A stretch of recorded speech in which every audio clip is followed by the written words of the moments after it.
Boldly going where no science show has gone before. The Naked Scientists. Hello, and welcome to a special edition of The Naked Scientists with me, Mira Lingam. And with me, Ben Valsler. This is a special show recorded in South Africa, as we've been in Grahamstown for SciFest Africa, and we're now at the MTN Science Centre in Cape Town. We're bringing you the highlights of the festival, along with a bit about what we've been up to. Chris, Dave and I have been on stage all week with a show called Crisp Packet Fireworks, using bright lights and loud bangs to wow the audience with the wonders of science. While I've been out and about meeting the other speakers at the festival and taking the opportunity to travel around Grahamstown to meet the local wildlife. Coming up, we hear about a retirement home for mistreated lions and the story of the coelacanth, a living fossil fish first found alive here in South Africa. And we'll find out what the audience thought of our stage performance, the rise of drug-resistant TB, and Dave and I have an explosive kitchen science. That's all on the way. The Naked Scientists podcast, powered by UK Fast, the UK's best hosting provider. On the web at ukfast.net. This is The Naked Scientists with a very special show from South Africa. Africa conjures images of wide open plains, huge skies, majestic lions, giraffes, zebras and elephants. So Mira took the opportunity to see the wild side of Africa. I'm at the Shamwari Game Reserve in Port Elizabeth in the Eastern Cape of South Africa. Now, Shamwari is one of the largest private reserves in the country, hosting the big five animals, so lions, leopards, rhinos, buffaloes and elephants. It's a beautiful day here today, and I'm at Longley Manor, one of the many lodges that you can stay in here. And I'm here with John O'Brien, the group ecologist here for Shamwari. So I can see just a vast expanse of land from here. How big is Shamwari? Shamwari is a total of 25,000 hectares, so it's a substantial piece of land, and majority of it is natural vegetation, but it is historically old agricultural lands that we've had to restore. Now, you're quite lucky, though, in the fact that you have a written record of the animals that used to be here. There's a place on Shamwari which crosses the Bushman's River. The Bushman's River runs for about 29 kilometres through the reserve, and it was the only place that you could cross the river historically by ox wagon. And so as a result, all your early hunters, explorers used to cross there and actually camp on the banks of the Bushman's River right on the property. And they made reference to all the animals they saw or shot or whatever it may have been in the early days. And somebody has actually gotten together and compiled all those notes into a book. And so from one book we can determine what was historically in the area. What is involved in managing a place like this? I think in essence we want to be sustainable on the long term on three fronts, okay? First of all, ecologically. So in other words, Shamwari's got to be in better condition 102 years down the line than it is now. Second of all, we want to be sustainable financially because we are a private game reserve. We don't get subsidies. And then the third aspect is we need to be sustainable socially. Now, when I say socially, I don't just mean for the people in the area. I'm talking about South Africa. Anybody who owns land in South Africa must make sure that it has a positive contribution to the economy and the social issues of the country. Now, as well as making the reserve sustainable in terms of the people coming here and things like that, the conservation and the ecology side is obviously very important because you have to obviously control the plants here in order to provide the food for the herbivores, and then you also need to control the predators having their prey. What are the techniques and methods you use to monitor this? That is probably the most important thing is the balance, okay? Well, the most important monitoring concept we have is the vegetation monitoring. In essence, that is what controls everything. With no vegetation, you've got no herbivores and you've got no predators either. In this area, some of the vegetation is very sensitive, and if ruined or degraded completely, can take anything from 300 to 500 years to regenerate itself. So we have a vegetation monitoring system. We have a predator monitoring system where we monitor the impact on the predators on the prey. And then we've got various environmental monitoring systems. We do water monitoring. In essence, we do annual game counts and just making sure that the system is functional. What do you actually do to monitor? With the vegetation monitoring, for example, we have 91 fixed point sites on the reserve where we have a statistical scientific way of determining change in the vegetation as well as fixed point photography. We do that annually and then try and assess the changes. Is it positive, negative? If it is negative, what is causing it? And then trying to rectify it. From a predator point of view, we have a daily team that actually monitors the predators and records all the kills. From a human impact point of view, we like to do a lot of work in terms of looking at the impact of lodges, etc., on water quality. So we're permanently doing water tests and carbon footprint tests, those sort of things. Okay, so now we're going to go out and have a look at some of the key plants and vegetations here and the herbivores that then feed on them. Now it's mid-morning, so it's not a very good time to see predators in action, really, is it? Certainly not in action. They will be out there somewhere, but, the chances are they could be resting in the riverine thicket in the shade, so maybe not necessarily viewable, but also animals have to be somewhere. I know elephants are too far from here. So let's go and have a look.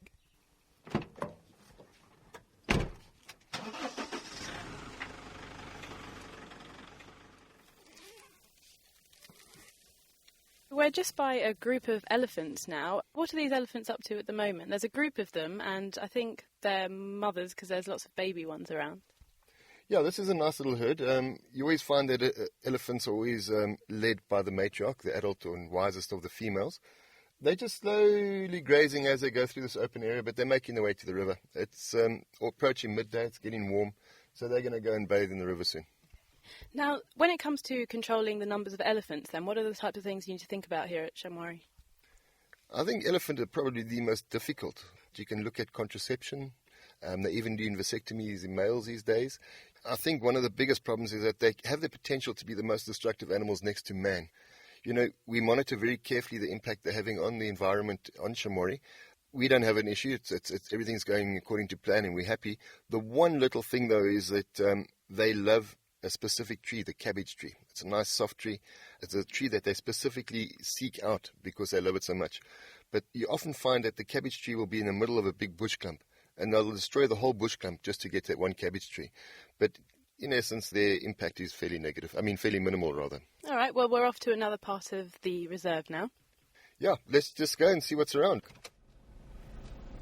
Okay, somewhere very nearby here is a cheetah on a kudu kill, and it's underneath a guarri tree, so all we need to do is find the guarri tree, and there we go. See, over the side, it's actually feeding. Oh my god, yeah. Uh-oh, it spotted us. Does that matter? Oh, no, they're very relaxed. It's feeding, so it's got other things on its mind, and cheetah aren't animals that are dangerous or anything to humans. So we've pulled up alongside this tree, and I can see the cheetah's body and its head, and its tail's wagging now, and it is just quite literally having a feast down there, munching away.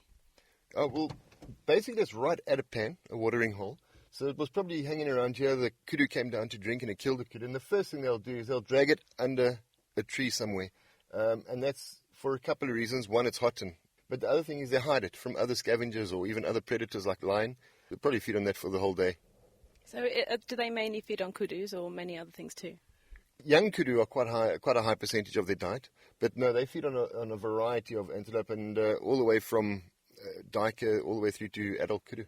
Okay, it's just put its head up now, and it's just got a mouth full of blood. Yeah, you can see the mouth full of blood there. What cheetah can do is that they can actually feed on antelope that never ever have to drink, ever, because they get enough moisture from the plants, okay? The cheetah can actually, through the blood, get all the moisture it needs. So it can go through a whole cycle of not having to drink water. But obviously with water here, they do drink. But they always start at the succulent parts around the rump, and that's where they get the most moisture from. And that's why the face is so red at the moment. Now, how are the cheetah populations here? Are they quite easy to control? The cheetah are up and down. The one thing is cheetah is vulnerable to lion. The population is actually quite stable. It's working very nicely. There's some youngsters around at the moment. So, yeah, it's working well.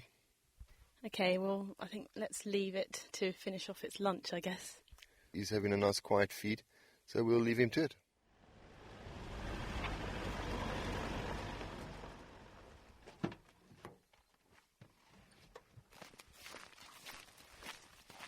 Well, we've left the vehicle now and walked up into a higher part of the park in the southwest corner.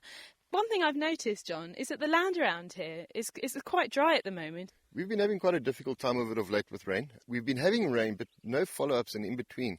And it's a bit of a problem. We're quite concerned. The river is very, very low. We had a rain that saved us about 3-4 months ago because we were really dry. But if we don't get a bit of follow-up now, we are concerned, yes. Well, you've brought me to a particular plant here which seems to be very important when conditions are as dry as they are now. Very much so. This area in here, and this vegetation type, is what's known as the transitional subtropical thicket. And one of the key characteristic species you're getting here is a speckboom, which means the bacon bush or fat bush. It's a succulent, and why it's so important is that although it's not really utilized that much by animals during the good times, it contains a lot of water, and during droughts, it's this plant that actually saves the day, and the animals really, really love it. Yeah, so you've got a leaf here in your hand, and you're breaking it apart, and you're right, it is filled with quite a lot of water. Not only is it filled with water, it's filled with a lot of nutrients, and you can actually use this in stews yourself. You should try one. It's actually quite nice. Leaves a bit of hair in your teeth, but we munch on it every now and then ourselves, just when we're on a hot day. In fact, this subtropical thicket is probably the best you can get in the world for elephant and black rhino. Okay, well, as we walk back to the car, if you have a look, you can see there's some hyena dung. You can see the white dung there. It's white like that because it's calcium. They eat the bones and they fill the scavenger role. As you walk, you can see a whole variety of antelope spoor, warthog spoor. Spoor is basically tracks. And even here you can see a lion track. It's been slightly rained on, so it would have been from probably yesterday morning. As well, you can just see these small amounts of things just to figure out the movements of the animals. Yeah, well, here you've got a millipede that you can see is walked over there with hundreds of little legs. But it's a nice, whenever you go around, you're not only looking for animals, you're also looking for what animals have been here. And that gives you a good indication of what's where, what's what, and what's happening on the property. Now, an important issue when it comes to game reserves and things like that is the fact that the animals are contained. The land is fenced off. Does this affect their natural migration patterns that they would have had otherwise? I think from a historical point of view, but times have changed. Africa's changed. Certain movements have been restricted. You do get mini migrations on a much, much smaller scale. But even in areas like Central and East Africa where animals do still migrate, you do find you end up with human-animal conflicts. And that is starting to become a big issue up there. And Mozambique is sitting with the same problems at the moment. Where you get self-sustaining populations of people in terms of small maize fields and that sort of thing, you're going to have conflict with elephant. Where you have partialism with cattle, you're going to have problems with predators, So you are finding that the animals are restricting themselves naturally to the protected areas. The other thing to remember about migration is sometimes migration, specifically with elephants, would have been over vast distances. I mean, they used to migrate from where we are now all the way down the Garden Route towards Mossel Bay, inland through the Karoo. So we're talking about several hundreds of kilometers. Put that in today's society, they'll be taking a ride through some of your major towns in South Africa, So obviously things have changed. Westernization has taken place. Development is there. And, we've got to adapt our conservation methods to suit everybody, including the animals. John O'Brien at Shamwari, explaining the changing role of game reserves in South Africa. While I was there, I also took the opportunity to meet Glenn Wiener to find out how the Born Free Foundation rescues and rehomes animals from captivity. We rescue wild animals that are kept in inhumane conditions all around the world, and we try to give them a better quality of life for a few years before they die. I like to describe this sanctuary as a retirement home. We have rescued lions and leopards here, and it's cats that were rescued from rundown zoos, circuses, nightclubs. And sadly, we cannot rehabilitate them and send them back into the wild. Some of them lost their canine teeth. Some of them, the claws have been removed. Some of them, because they were not fed properly, their bone structure didn't develop properly due to lack of exercise and not getting the correct food. So if they're going to live here, though, they're going to need a lot of land in order to be, comfortable and happy because they've been rescued from bad conditions. So how big is the sanctuary here and how much land do they have? The enclosures here for our rescued cats, each, you're looking at about 1.5 hectares. And we left the camps totally natural. So how do you actually look after the animals once they're here? So they have 1.5 hectares of land to kind of live on. But what about their diets? We feed them twice a week. We feed them with food that we get from our local farmers. Unfortunately, they can't hunt for themselves because they were born in captivity. So how far and wide have you received animals from in the past? Some of them came from Romania, Liberia, Sudan, the Ivory Coast, Greece. And what about reproduction in these animals? You don't have that much land, so you obviously don't want them reproducing. Definitely, especially in captivity. We don't want any cubs born in captivity. So what we did, all our male lions have vasectomies. It's a tiny little snip. which means they still mate, but no cubs born in captivity. Reason why we don't castrate them completely is that the testosterone is responsible for the growth of the mane. So if you castrate them, the mane falls off. And our lionesses, we've put them on contraceptives. Reason for that, why we put them on contraceptives, is that the wild lions on Shamwari will pick up their scent when they are in heat. So if they are on the contraceptives, they don't come into season. And that keeps the peace between the animals. Okay, so in order to understand more about how you're looking after the animals here, you're going to take me on a tour just to see a bit of the land. Hello, boy. Hello, boy. Good boy. So we've come round the back now, and Sinbad, the lion, is actually here now. Yeah, Sinbad was fed mainly on a diet of pasta and deboned chicken. So his bone structure didn't develop properly. So he's half the size of a normal lion because he didn't get the proper diet from an early age and the lack of exercise. And he's got no claws. Maybe when he started to scratch people, they pulled the claws out. And then he lost his canines too. But that was due to frustration while he was kept in that small cage. He was chewing on the metal bars. So basically the canines broke off. So they are the same length or height as the molars. Now, when the animals first come here, though, it's obviously going to be a change to them because they've been mistreated and things like that. So what do you have to do in order to introduce them to the sanctuary? At first, before we release them into the big enclosure that's 1.5 hectares, we keep them in a smaller enclosure, which we call a hospital camp. And that's where they'll acclimatize to the new environment, get used to the electrical fence. They have to touch the fence to know or to respect the fence, or otherwise they can run straight through it. It's only electrified and it's got about 10,000 volts, kilovolts running through it. So it won't hurt the animal, but it just gives them a big shock. But sometimes it can take them up to 3 weeks, sometimes up to 6 weeks just to adapt to this environment here. For some of the rescued animals, for example, like Sinbad that used to stay in a concrete cage, for him it took longer to get used to this environment. He wasn't used to the thorns, he wasn't used to the soil, he had to get used to the bushes and everything. It's stuff that he never saw, vegetation that he never saw in his life. So it took him about 3 months to get used to this environment. Yeah. Now, I can't stress how close to us this lion is. He's less than a metre away from us, but fair enough, there is a cage in between. But he's very well behaved. I mean, he's just kind of sitting here alongside us. Definitely, he's totally relaxed. As you can see, he's busy just grooming himself, but we must still treat him as a wild animal. It's just this fence that's keeping us, away from him. Otherwise, if we did something silly, he could come through and he could devour us. Okay, well, I won't be doing that. We've now come round to where the leopard triplets are, and they're all, one of them over here, just about a metre again in front of us, is just sitting under a tree because it's very hot. Now, what's the story with these leopards, Glenn? Well, these 3 came from Sudan, found by the soldiers at the age of 2 weeks in the desert. Now, I'm not sure what happened to the mama. She was probably looking for food or out on a hunt when the soldiers came across these leopards and picked them up and took them back to the army camp, and they wanted to use them as watch cats, maybe watchdogs at the camp. But this one in front of us that's sitting under this tree, his name is Elam, keeping cool, and here comes Sammy now, the dominant male. Hello, Sammy. He's ignoring you. Yeah, he's just walking up to his brother now. Very social. He's got a large area just kind of hanging low from his belly. What's that? Now, you see, our cats, especially with the leopards, they've been completely neutered. And once you do that, especially to the males, you remove all the hormones. So that's why they get a bit big. They are not as active as a wild lion or leopard. Remember, in the wild, they would chase things.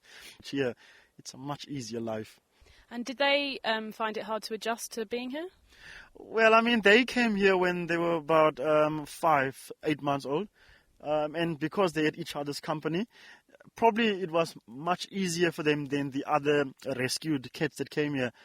So Born Free is doing a lot of good work here and looking after these animals.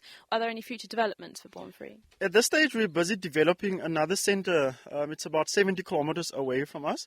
We call it the Gene Bird Centre. Born Free is rescuing more cats, leopards and lions, so we need another home for them. And with that centre, we can accommodate another 12 animals there now. I like to refer to what we're doing as compassionate conservation. So the Born Free Foundation rescues big cats from small cages and allows them to live out the rest of their lives with freedom to roam, the right diet, and as much care and compassion as they need. That was Glenn Wiener, who also pointed out that many of their rescue animals were first reported to them by tourists.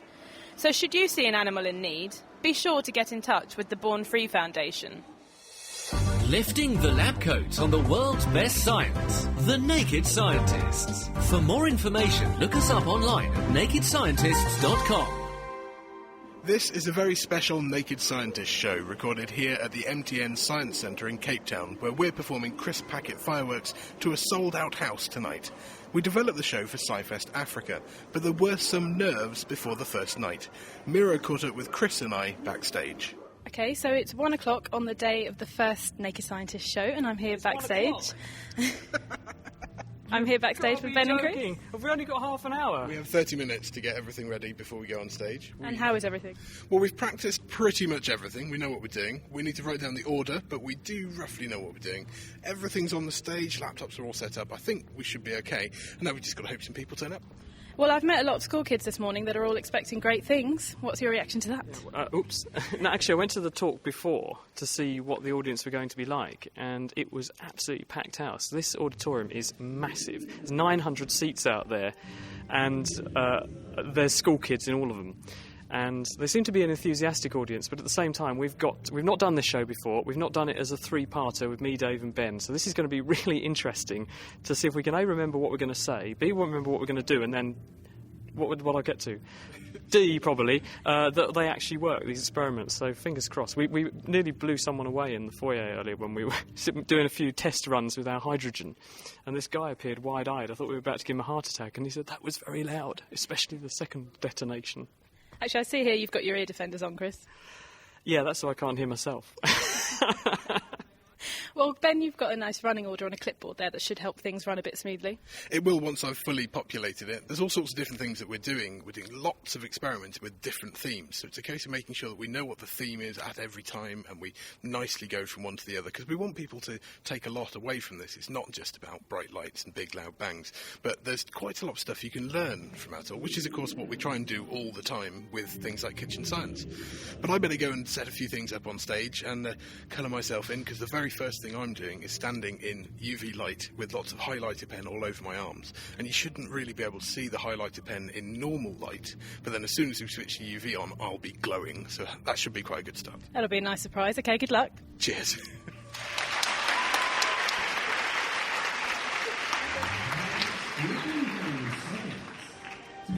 The Naked Scientists.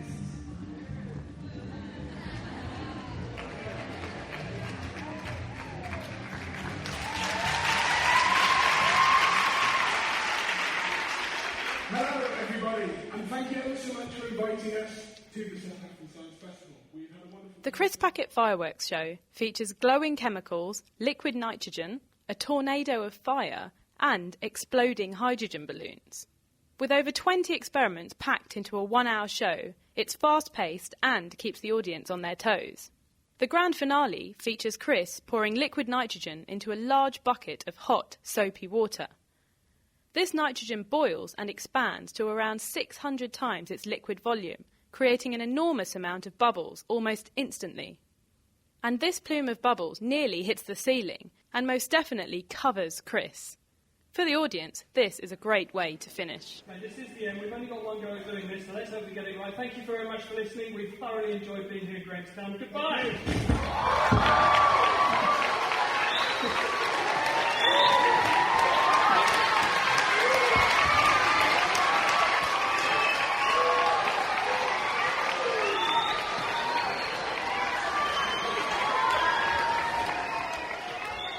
My name is Vinci Rader. And have you just come out of the Naked Scientist show? Yes, I have. And what did you think? It was a very good show. They did a lot of experiments. It was interesting, and I enjoyed it immensely. What was your favourite experiment? I think my favourite experiment was the last one.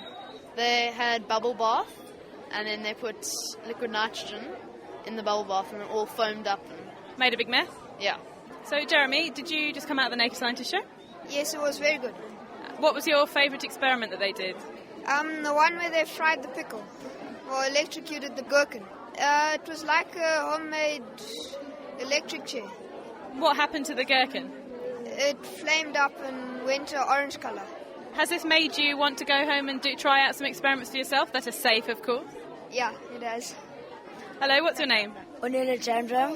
And have you just come out of the Naked Scientist show? Yes, I just did. What did you think of it? Did you like it? Yes, I highly enjoyed the show. Did it make you like science more, or did you already like science anyway? I already had enjoyment for science, but it more boosted my confidence in science. Okay, there were a lot of experiments in there, so what was your favourite experiment? My favourite had to be with the fluorescent highlighters where they painted themselves and you could see them through the ultraviolet lighting. So what's your name? Zins. Did you just come out of the Naked Scientist show? Yes, I did. Did you enjoy it? I did very much. Has it made you like science more, or did you like it anyway? I did like science before I get into and I love it more. What was your favourite thing that they did today? When that blue balloon blew. When that blue balloon blew, and I liked that very much. That blue balloon was filled with a mixture of 2 parts hydrogen to 1 part oxygen, and when ignited, they react together with very loud explosive results. The audience certainly enjoy it, and it led to the SciFest organisers awarding us the Golden Earplugs Award, a prestigious award for the loudest act at the festival. Grahamstown is home to SciFest, Rhodes University, and also the coelacanth, an incredible fish species that was thought to have become extinct 65 million years ago, but then showed its face on the east coast of South Africa in 1931. Since then, more have been spotted in the Indian Ocean, one of which is housed as a specimen at the South African Institute for Aquatic Biodiversity, or SciAB, here in Grahamstown. So I met up with SciAB director Paul Skelton to learn more about this seemingly indestructible species. Well, it was a chance encounter. It occurred in December 1938 for the first time. What happened there was a South African trawler coming into harbour on the day before Christmas. When it came into harbour, the captain of the trawler contacted Marjorie Courtenay-Latimer at the East London Museum, and she came down to the harbour, and she went on deck, and there was a pile of fish on deck. And she shifted them about a little bit, and then she said she saw this wonderful blue. She had the first specimen of the living coelacanth to be found and reported. She saw this lovely fish, put in a taxi, took it back, and then sent a letter down to J.L.B. Smith. J.L.B. Smith was a chemistry professor at Rhodes University, but a well-known ichthyologist. And he recognized the sketch and thought it was a coelacanth. He announced this to a disbelieving world at that time. Now, why was this finding so incredible? What was so special about this fish? First of all, it was very special because coelacanths were known to ichthyologists, but they were only known as fossils, only in the fossil record. And the latest, or the most recent fossil, was about 70 million years old. So when this came up, there was a gap of 70 million years between the known fossil record and this living specimen. So stunning because it is of a lineage of great interest to ichthyology. It's got unique features that no other fishes, living fishes at least, have. So this is a fish that would have been living at the time of the dinosaurs? Oh yes. It goes right back to Devonian times, 400, before the dinosaurs. It's endured the ages of the dinosaurs and everything else.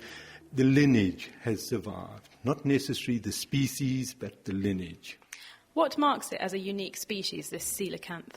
There are a number of very special features, and these are displayed in this specimen, which we have dissected to show some of these features, and some of which are even obvious without dissection.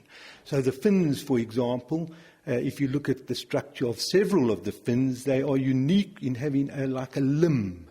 That is very, very unusual. And in fact, the structures of those limbs are predecessors in a way to the tetrapod limb. They've got the bone structure of a tetrapod limb.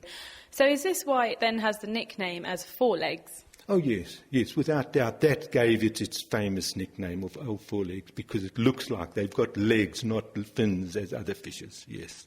Now, this is a very large fish. I'd say this particular specimen is, over a metre, maybe 1.25 meters long? Yes, this is not the largest specimen on record, but it is a full-grown adult.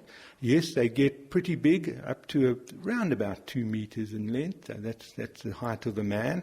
And they get up to around about at least 100 kilograms in weight. So they are big fishes. With this particular specimen here, you've cut out a section to show its internal organs. Now, what's so special about the organs of this fish? Yes. Amongst others, we show a notochord. That's that tube that you see exposed in the midsection there. Now, instead of a bony backbone like you or I have, this fish has a pneumatic tube. It's like a hose pipe, and it extends right from the head right to the tip of the tail. Now, that tail form is also very unique for these fishes. You won't find another fish with a tail like that. Now, what makes the coelacanth extra special is the fact that, as you say, it hasn't changed over time. Its form and its structure has remained fairly constant. Why do you think this is? If you look at the fossil record, there are fossil coelacanth that are almost identical in form to the modern-day coelacanth. So it hasn't changed structurally very much over time. Why not? Well, the pressures to do so probably aren't there. In other words, it's probably maintained a lifestyle very similar to the one that we observe in the modern-day coelacanth for that long time. And therefore, although other coelacanths were found in other habitats, for example in estuaries, the body form that requires quiet waters, it lives in caves, it manipulates and lives in small groups, all those features have probably held over a long period of time. So where do you find this fish? Where does it live? We now know that the coelacanth is widespread off the East African coast. They've also been found in Indonesia. About 10 years ago, a single specimen was reported, and then a subsequent specimen was actually collected. We suspect we don't know the full story of their distribution, but it's much more widespread than we believed at first. Now, what do you think the information that we know about this coelacanth and the fact that it existed so long ago can help us understand more about in science? Oh, there's lots they can tell you. It's a lineage of vertebrate diversity that is not represented anywhere else. So that particular lineage and the features of it, anything we learn and know about it is going to assist our understanding on life on Earth, obviously. There are many features, for example, even in the embryogenesis. Why have they retained a notochord? Those simple questions or obvious questions start allowing us to ask some of the developmental and evolutionary questions on life on Earth. Some of their features are advanced. So behavioural studies, how do they survive? What do they feed on? What is the population dynamics? How do they communicate? If they're so widespread in the Western Indian Ocean and they're not given to being strong swimming forms, in other words, handling currents and that, how do they disperse? All these sort of questions are going to assist us understanding life in the marine world, if nowhere else.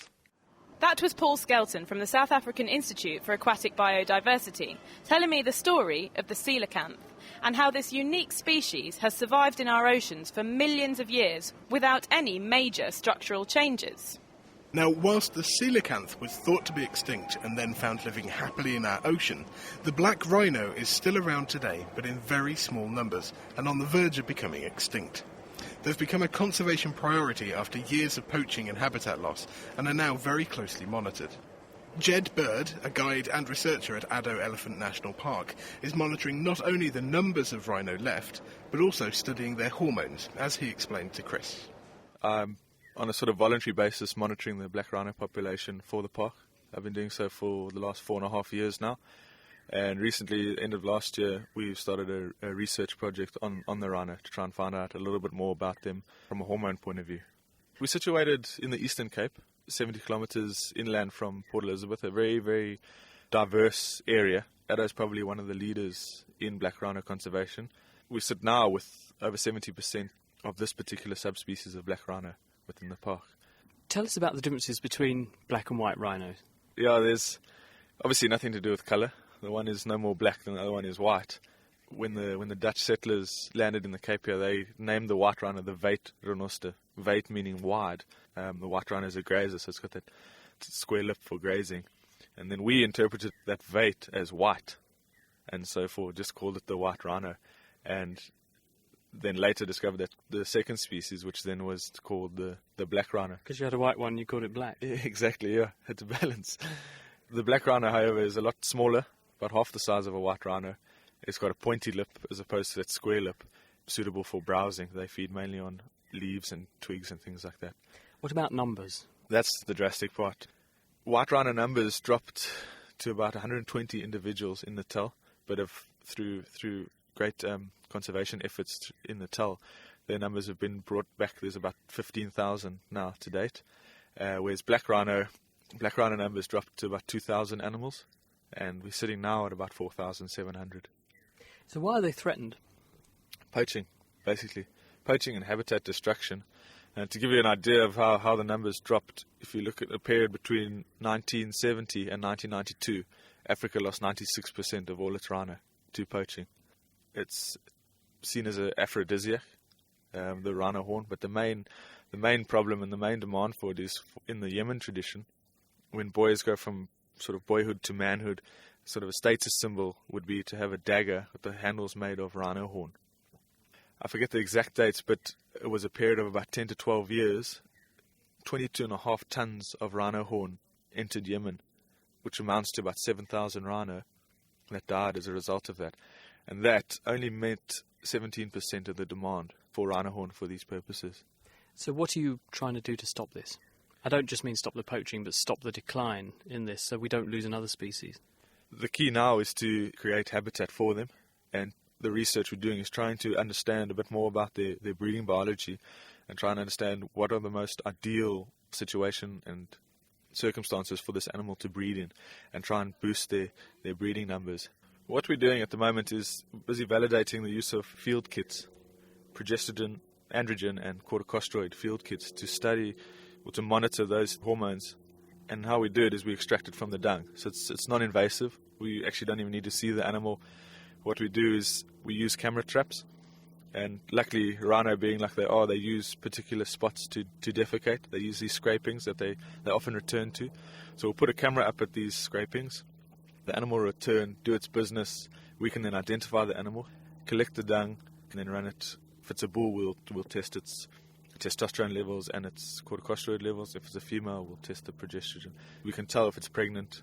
We can see where the bull's testosterone levels are and how stressed the animal is. We're actually going to head out into the bush now to actually take a look at some of these sites and find out what it actually looks like on the ground. Right, we've just come out into the park. We're in an area that's one of the main waterholes used by quite a few animals or rhino in this area. We're lucky enough to stumble across some really fresh spoor here. If you have a look, you can see the typical 3 toes. That gives you an idea straight away what that is. This is black rhino. I know this because there's no white rhino in the Addo Park, but how you distinguish is that white rhino spoor would be a lot larger than this, and then at the heel or the back of the spoor here, white rhino have got a much bigger indentation. Okay, as you can see, the black rhino is pretty flat there. 3 toes, about the size of your outstretched hand. If you put your hand across it, can you get some indication as to the size of this animal from the size of the footprint? Because with elephants, you can draw around the whole footprint. It gives you some indication as to how tall the animal is.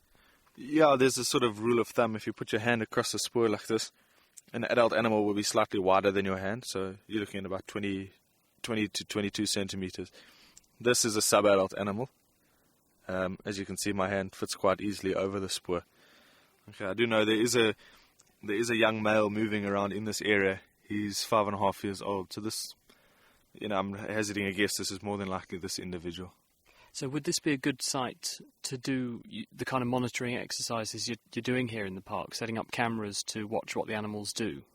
This is a perfect site because, as I was saying, these game paths that lead down to the waterhole obviously channel animals to this area, and then they'll follow these paths down to the waterhole. So if rhino come from here, they sort of congregate in this area and move down to the waterhole. So you can see this is a typical area where we would put a camera, is where these paths cross or where they cross a road. That's typically a spot where these rhino would either urinate or hopefully defecate. And that's then when we would put up a camera trap. The animal would come past, do its business. Hopefully we get a series of photographs, see the notches on its ears, be able to identify it, and then start analysing the data from there. What we do, let's just follow the spoor for a little bit and we'll see if we can come across any dung. Well, while we're out here in the bush, in the middle of nowhere, this is a wild animal park. Are there any predators around here that might see human as quite tasty? Yeah, I wouldn't say it's tasty, but there are a few predators. Speak for yourself, Jed, but... No, there are a few predators out here. There are, lion in the park, leopard, and then smaller carnivores like caracal, small spotted cat, things like that. There were some pretty big bones we just seen there. What were they? Yeah, that was the remains of an eland. That was, I don't know what killed it, more than likely lion or hyena. They're the only predators that could bring down something that big. Okay, have a look here. Here we go. Here we got some rhino dung, which looks pretty much like any other large herbivore dung. But the secret lies here. If you break it open, black rhino, as I said, are browsers. They'll walk up to a bush. They pass a branch into their mouth with that prehensile lip of theirs. The way that their molars are aligned, they bite it off at a 45-degree angle. Okay, so if you're ever questioning what animal this could be, you simply just break the dung open. You'll see twigs. That will eliminate white rhino, because white rhino just eat grass. But then you could be sitting with a situation: is this elephant or is this black rhino? And then just simply look for this couple twigs bitten off at 45 degree. That tells you straight away this is black rhino dung.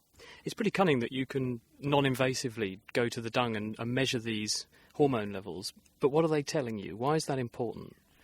What we're doing here is we're comparing the three different sections of the park, or three of the three sections that have rhino in it, which is the Addo section, the Nyati section, and the Darlington section. Okay, now these are pretty much the same population size in each section, but the variables differ from a case of elephant numbers, predation in the specific sections, and tourism numbers. The hypothesis is that with a higher stress level, they're not going to breed at an optimum level as they could. So we want to see basically what is the perfect scenario or perfect circumstances for these animals to live in realistically. It would be great to put a rhino into an area and leave them, no one gets to see them, and they'll probably breed perfectly. But in reality, if you want to conserve these animals, people want to see them, people want to know a bit more about them. We just want to know sort of what levels of impact these animals can take and what levels of impact from elephant point of view these animals can take. Because you need people to come and see the animals, sort of ecotourism, because that brings revenue to the park, it brings revenue to the region, and that means that people then respect the animals because they have a commercial value other than just for poaching. But at the same time, you need to make sure the animals aren't being so stressed they're not going to breed. Exactly. It's a fine line. You've got to keep that balance like everything. But as long as these animals are getting seen and are getting, more is getting known about them, that's the way you're going to conserve them. It's the way forward. Have you got any results yet, or are you still gathering the data and there's no trends emerged yet? No, we've gathered quite a lot of data. Basically, what we can see now is when an animal is coming into estrus for the first time. We can tell when an animal is pregnant or when she's about to give birth, because the progesterone levels drop prior to birth. We can then also see on bulls, particularly when they're most aggressive or when they've got the highest levels of testosterone. We found that the testosterone levels increased from birth to the age of about 7 or 8 years old and then plateau and then drop off at about 21 years old. What about the interaction with the viewing public, though? Have you got any handle on that yet, and how the stress of having people and vehicles passing nearby affects the animals? Yeah, definitely. Just from monitoring them and seeing their movements, you can definitely see there's a trend in areas where there's, for argument's sake, in the Addo section, it's a public section. There's quite an intricate road network, and there's a lot of vehicles driving around. And you can definitely see the time of day that these animals are moving, and the areas that these animals are moving. They do tend to avoid roads and avoid vehicles and people.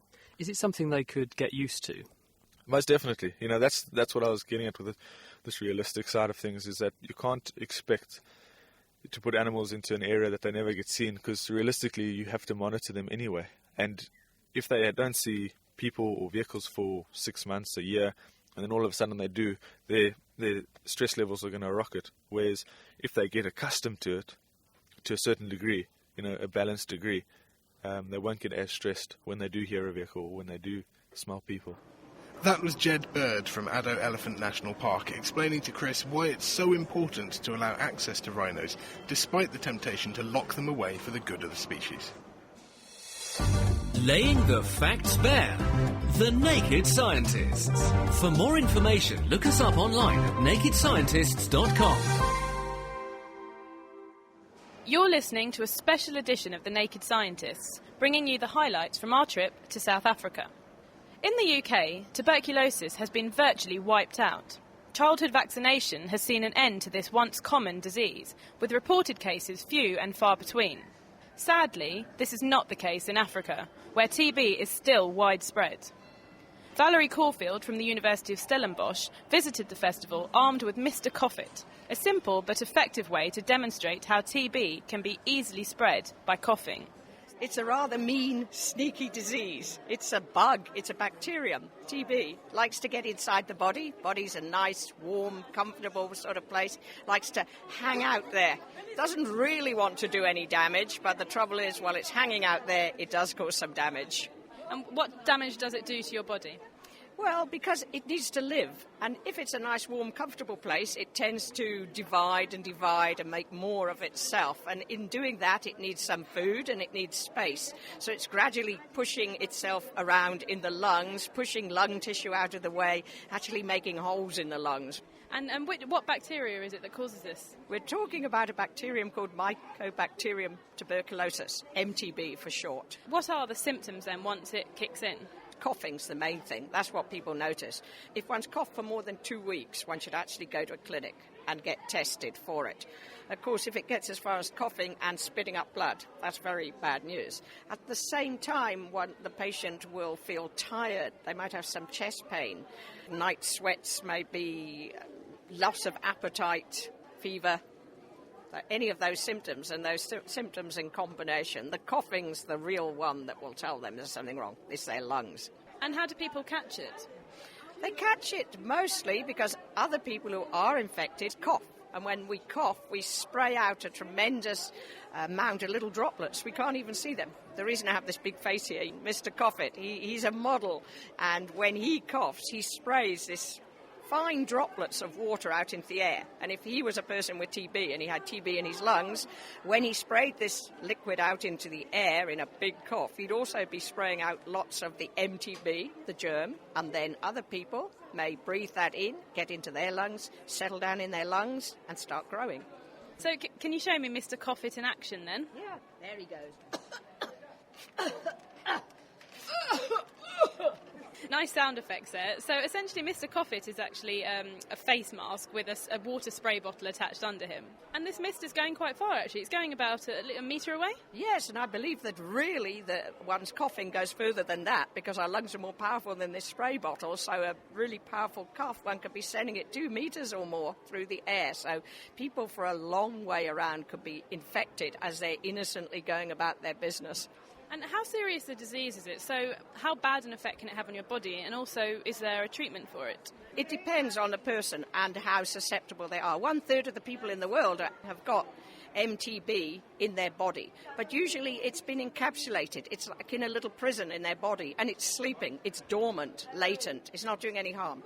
But sometimes a person may be down at that particular time, their immune system not working so well. They could be depressed. They could be under stress. They could be malnourished. In South Africa, one of the problems is they may be co-infected with HIV. They may have AIDS, which will depress their immune system. And then under those circumstances, the MTB bug can get a hold quicker and get going quicker. It's not only found in the lungs. That's where we see the symptoms initially, and that's where the first point of treatment is. But it can also spread, so it can be a bone disease. It can go to the lining of the brain. It can affect the heart, and it can be in the lymph nodes. Now, when it's been diagnosed, the treatment is antibiotics. It's a bacterium, so it can be treated with antibiotics. But unlike other antibiotics, say for a sore throat, like strep throat, the TB bug lives for a long time in the body, and it's very hard to get those antibiotics to get right in there. So the antibiotics have to be taken for 6 months. That's a long time. Yeah, that's a long time, and that's what causes one of the problems, because the person will begin to feel better from the effects of the TB. Their breathing will be easier. They'll not have the night sweats. They may begin to get their appetite back, start eating, feel a lot better. And they think, all right, it's gone. I'm not going to take my medication anymore. So how prevalent is it? In Europe, in 19th century, it was quite a problem during the Industrial Revolution. Then with increasing knowledge about the bug, antibiotics, better sanitation, better living spaces, the disease was conquered. But right now it's spreading again, so it's actually a problem throughout the world. But there is actually a vaccination available to protect people against TB, isn't there? Yeah, there's BCG, and BCG is usually given to kids quite early on in their lives. But in places like South Africa, it's actually not working very well. It's a very old vaccination. Nothing new has been developed. And I think the biggest problem now is no new antibiotics have been developed, and the TB bug is acquiring a resistance. But how big a problem is it here in South Africa? Yeah, we've got a big problem in South Africa. There's a lack of understanding of what's going on with TB. People stop taking their medication. They stop taking it too early. There's still TB in their system, and those TB bugs may have acquired little changes. They're a type of mutant, and they then become resistant to the antibiotics. They become resistant to the first-line antibiotics. Once they've got resistant to more than 2 antibiotics, they're called multi-drug resistant. And then a new lot of antibiotics have to be brought in. And then the trouble is now their multi-drug resistant TB may acquire another mutation which makes them extreme drug resistant TB. And presently there are no antibiotics that effectively kill XTB. So with drug-resistant TB on the rise, it's even more important to ensure it's identified quickly and treated appropriately. That was Valerie Caulfield from the University of Stellenbosch in South Africa. Keeping you abreast of the world's best science, The Naked Scientists. For more information, look us up online at nakedscientists.com. You're listening to a special edition of The Naked Scientists, bringing you the highlights from our trip to South Africa. And finally for today, we have an explosive kitchen science, featuring one of Dave's favourite science toys, liquid nitrogen. Here at SciFest Africa, Chris, Dave and I are doing an on-stage live science show called Crisp Packet Fireworks. Now, Dave and I have managed to find a bit of time between shows to sneak backstage and record a special kitchen science just for the SciFest Africa special. So, Dave, I can see you have a bucket full of your favourite toy. Care to tell everyone what it is? Here I have a bucket full of liquid nitrogen. 80% of the air is made up of nitrogen.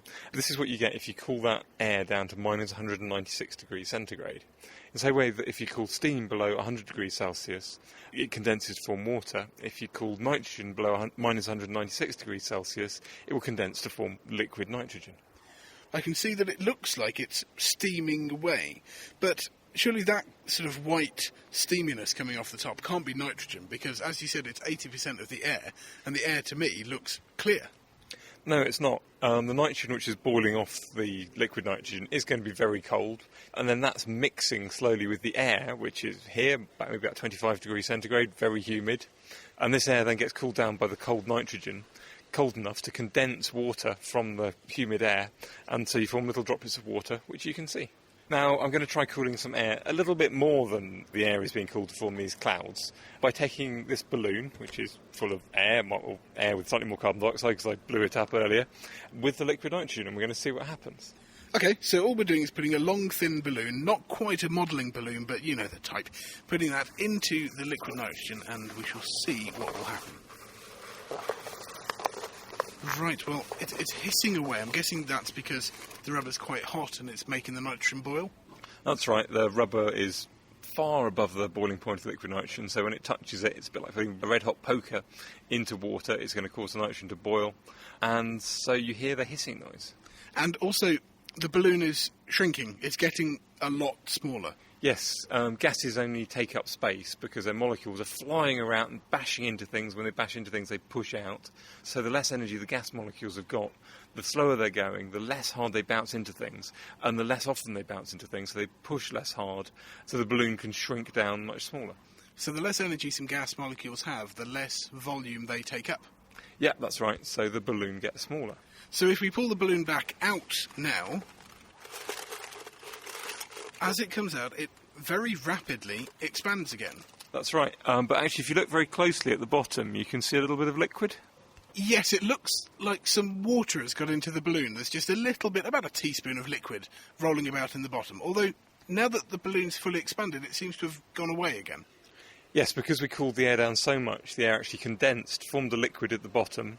And this liquid takes up far, far less volume than air as a gas. In fact, it shrinks by about a factor of 600 times. So that less than a teaspoon of liquid in the bottom there was more than enough when it expanded back into a gas to totally fill this balloon? Yeah, that's right. It's exactly how a steam engine works. If you heat up water above its boiling point, it turns into steam, it expands well over 1,000 times, and you can use that expansion to push things around and do work. And we're using the same science to really very exciting, almost heart-stopping effect in our live show, aren't we, Dave? Yeah, that's right. We're doing a demo which is actually really quite dangerous. We've had to be very careful and build lots and lots of shielding because there are people quite close to it. What we're doing is we're taking a small lemonade bottle, we're putting a fair amount of liquid nitrogen in the bottom of this lemonade bottle. I'm then going to put the lid on and run away very quickly. So on stage we do have a lot of safety stuff set up. Obviously this is kitchen science, Dave. How are we going to do it? Well, we're going to use actually the best form of defence, and that's being a long way away from something dangerous. OK, well in that case I'm going to stay back from this, and you're going to pour some liquid nitrogen into a bottle, seal it, and then run over and join me. Yes, and I have to reiterate, if you get hold of any liquid nitrogen, don't do this at home. This, as you're about to hear, this is really not something you want to be doing without knowing exactly what you're doing. So while Dave goes off to pour some nitrogen into his bottle, I'll let you know that we do actually have safety goggles on and we have hearing protection, even though we're a good 40 foot away from where he's going to put that bottle. And he's just pouring some in. He's only putting, it looks like about 2 inches of nitrogen into the bottom of it. And he's just doing the lid up, and he's put it upright in the sun, and he's run back to join us. So that's armed and potentially dangerous. How long do we have to wait? Well, what's happening now is heat is slowly getting into the bottle from the sun, from the surrounding air, and that's causing the nitrogen to heat up. That's causing it to boil. And because there's nowhere for this gas to go, it's slowly increasing the pressure inside the bottle. And that's going to keep on increasing until something gives. But it looks like the bottle has changed shape slightly. So I think the bottle itself must be stretching. Lemonade bottles are incredibly well-engineered things. In fact, I've been using a 500 millilitre bottle, and as the pressure builds up, it actually can stretch the plastic slightly, only up to a certain extent. And as you can see, the top of that bottle is now getting towards the size of a 2-litre lemonade bottle. But the bottom is its original size because it's being cooled by the liquid nitrogen, which makes it stiffer, so it can't actually stretch. I must admit, the tension is terrible. This is the worst thing about this experiment.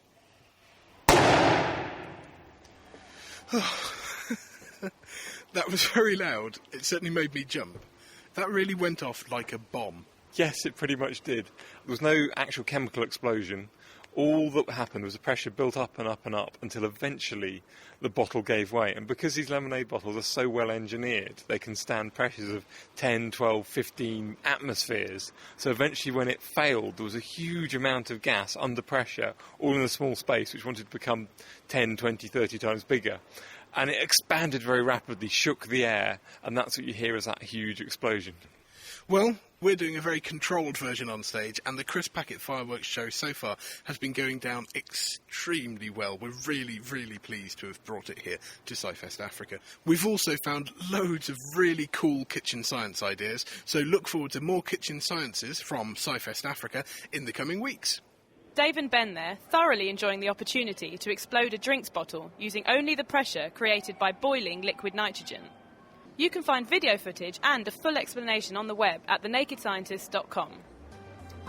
That's all we have for this SciFest Africa special, and we've hardly scratched the surface of the great science going on here.